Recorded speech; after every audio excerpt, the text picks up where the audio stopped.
magandang good morning sa ating mga friendship. Ayan, shout out sa mga team BFF. Kumusta po? Magandang umaga po sa lahat. Sana po ay lagi kayong okay dyan. What's up? How are you guys? I'm fine I'm fine Salamat po sa lahat ng mga friendship natin, especially sa lahat ng mga team BFF, sa inyong patuloy na suporta sa ating mga team. Ayan, huwag kayong magbabago mga friendship.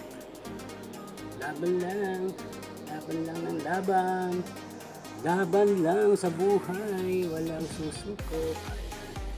Maraming salamat po sa lahat. Ito, kararating ko lamang po at hindi pa po na-open ang ating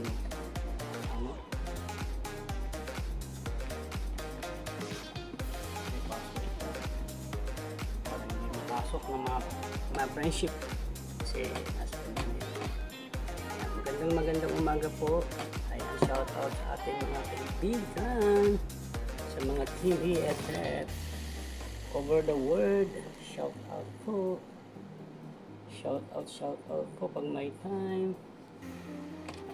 Kumusta kayo guys? Mema lang, may ma-upload lang.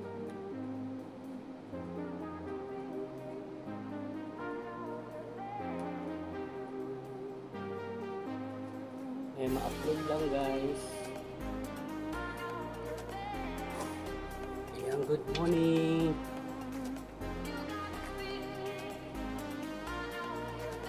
Check natin si Cardo.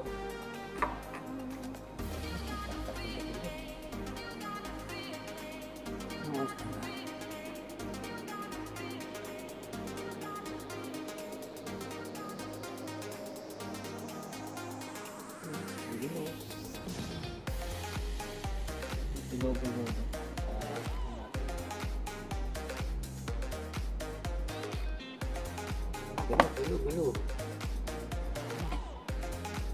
Nagaan siya, naglola po yung isa. Tingnan natin, mag-set tayo kay Cardo.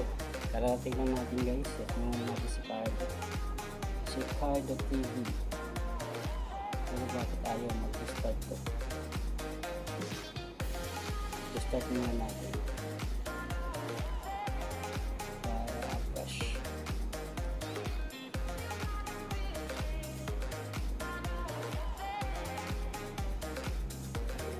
Laban lang. Ayan, magandang umaga. Ayaw Ano ba? Ang gulo mo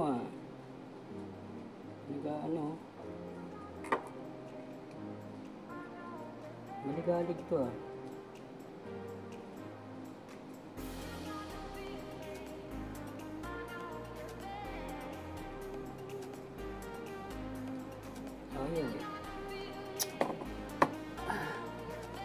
Ayan na may isang punto Hindi galig kung ano-ano mga pinaglalabas. Pwede naman yung ayun, shout out ko sa lahat ng ating mga friend.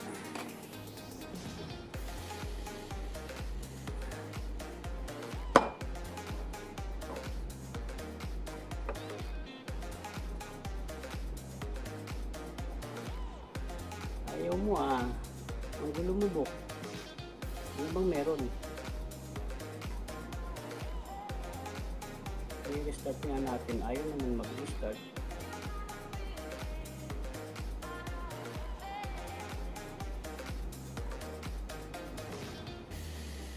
I-restart natin para masaya.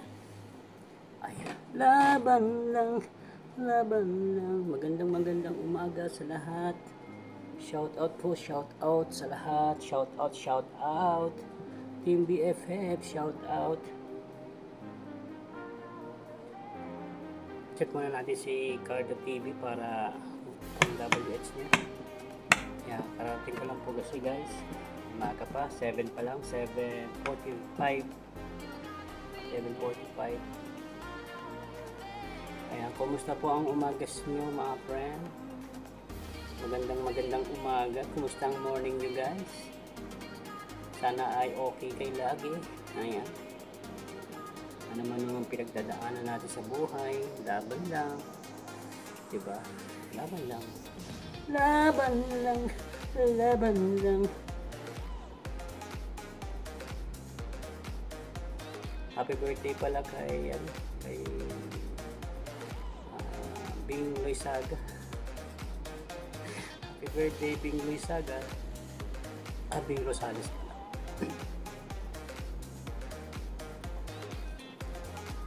Sana ay mas lalo pang lumawak ang iyong pangarap ay matupad at umaba ang iyong buhay.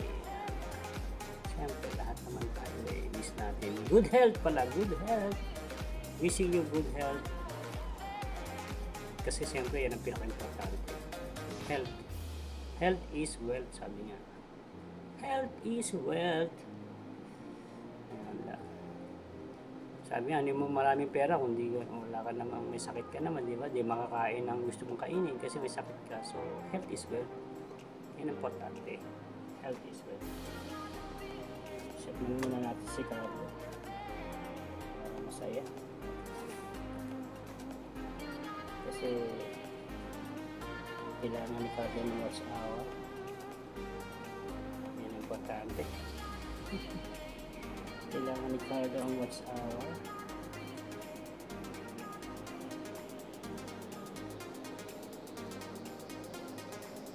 Laban lang natin.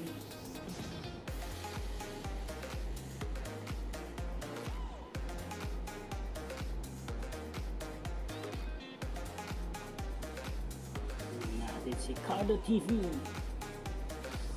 Check muna natin si Carlo TV, guys. Si Carlo TV. Dito lang yung sa maliit na nilalagay ko si Carlo TV. Oh. Para ano to, paharang lang. Mema lang to, mema. Saling pusa. Yung aking second channel sa akin, saling pusa lang. Saling pusa ka ba?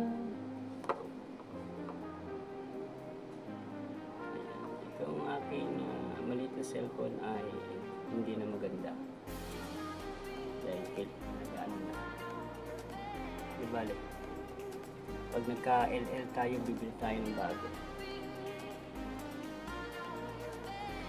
Kasi matyaga ako hindi ako pala bili ng bagay-bagay, mas inuuna ko yung importante.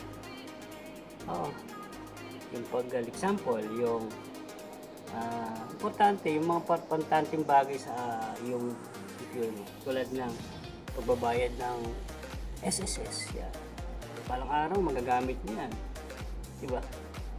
Yung material na bagay, yung mga gadget na yan. Hanggat gumagana pa, sige lang, go ahead lang. Pagtyagaan. Yan. Tapos, yung kinikita mo, ilaan mo sa pinaka-importante. Yan. Kasi may mga importante sa hindi naman Kumbaga, pa-priorities mo yung importante. Kagaya ko, example, maximum ang hulog ko sa SSS para pagdating ng panahon di malaki-laki yung makukuha natin, di ba? May mga kabayan natin na hindi pinitinignan yun sa susunod na panahon kasi malaki naman ang sahod ko, okay naman, tapos pagdating ng panahon, kawawa sila pagtanda nila. Oo, totoo yun. Wala sila makukuha naman. Siguro pagdating ng panahon, kunyari, example, kasi iba mga katwira, hindi, may anak naman ako, alagaan naman nila ako pag wala kang pera. Dumarating ang points, minsan, yung anak mo, nakapag-asawa ng medyo pinag-aawayan yung pag-aalaga sa magulang. O diba? Pinag-aawayan nila. Kasi magulang wala ng pera. O alagain na. Pinag-aawayan nila yun. O ikaw na muna kay tatay, ikaw muna kay nanay, di ba? Pinag-aagawan. May mga ganong anak. Pero may mga anak naman na talagang hanggang sa pagtanda, inaalagaan. Pero may mga ganong sitwasyon. Mabait naman yung anak mo. Kaso lang yung napangasawa, sira ulo sa biyanan. O bakit nagpag-aawayan yung mag-asawa? O bakit kaya nagbibigay kay nanay, bibigay kay tatay? Sa atin lang, kulang pa. O di mag-aaway kayo. Siyempre, papanigan ng babae o lalaki yung asawa niya kasi mahal niya. May mga anak sila. Kawawa yung tatay, nanay. Kaya, payo ko, habang kayo ay may lakas pa, isipin niyo yung future. Yung mag-impok, magbayad ng SSS. Huwag po kayong tipirin yung SSS nyo. Huwag yung tipirin. Kasi naalala ko isa kong kaibigan. Nipirin ako na, andito pa siya. Tapos tinanong ko siya, retired na. Ilan ako na pala? 65 ka na pala. Sabi ko, hindi pa halata sa'yo. Sabi niya, di may SS ka na. Oo, nakakuha na ako. Magkano nakukuha mo? Sabi niya, 4,000 nga lang eh. Sabi niya, bakit? Kasi noon, sabi niya, parang nanghihinayang akong magbayad. Ngayon, parang nagsisisi ako. Kita niyo? Nagsisisi siya ngayon. Wala na, tapos na. 4,000 na nakukuha niya. Pero kung malaki yung binuhulog mo sa SSS, aba, mababa mga 15,000, 16,000, diba? Maraming bagay yun. Kaya, isiset na ako kay Kato TV. Kasi nauubos ang panahon ko. Laban lang. Laban lang guys, laban lang ha. Huwag po tayong susuko sa buhay. Ingat guys, God bless!